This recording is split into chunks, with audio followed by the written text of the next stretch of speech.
Hello friend, this is Durga. Welcome to my channel. चला आज बघूयात वरीचे तांदूळ कसे करायचे. वरीचे तांदूळ किंवा भगर. त्यासाठी बटाटे असे कापून फ्राय करायला घेतले. त्याच्यामध्ये आपण हे शेंगदाण्याचं कूट म्हणजे कच्चे शेंगदाणे आणि मिरच्या असं हे वाटून घेतलं आहे मी. ते पण त्याच्यामध्ये कमी तेलामध्ये फ्राय करून घ्यायचं. हे बघा, हे आहे वरीचे तांदूळ किंवा भगर असं म्हणतात त्याला. हे स्वच्छ धुवून घेतलं होतं मी आणि हे याच्यामध्ये मिक्स केलं. एकदम इझी आणि हेल्दी रेसिपी आहे. हे असं हलवून घ्यायचं, मिक्स करून घ्यायचं प्रॉपरली. थोडंसं मीठ टाकून छान हलवून घेतलं.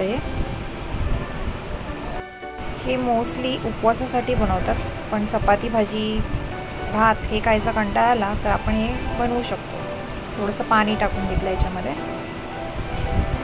अंदाजे टाकलं आहे मी.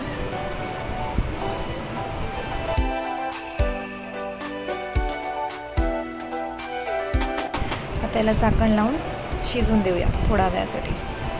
जास्त वेळ नाही लागत ह्याला शिजायला. 10 मिनटं पुरेसं होतं. 10 मिनटामध्ये भात छान शिजून रेडी होतो.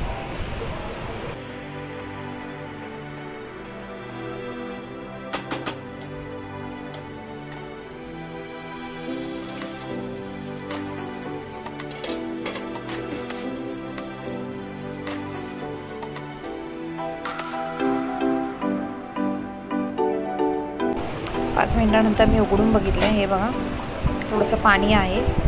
भात ऑलमोस्ट शिजला आहे आणि थोडं अजून मी झाकण लावून ठेवते त्याला.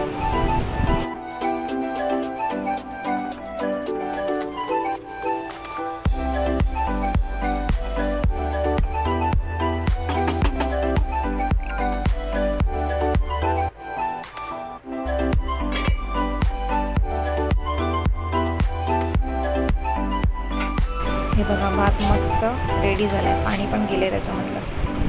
आता हा खाण्यासाठी रेडी झाला आहे. तुम्हाला हा कसा वाटला व्हिडिओ? आवडला असेल तर लाईक करा. चॅनलला सबस्क्राईब करायला विसरू नका. Bye bye. See you in the next video.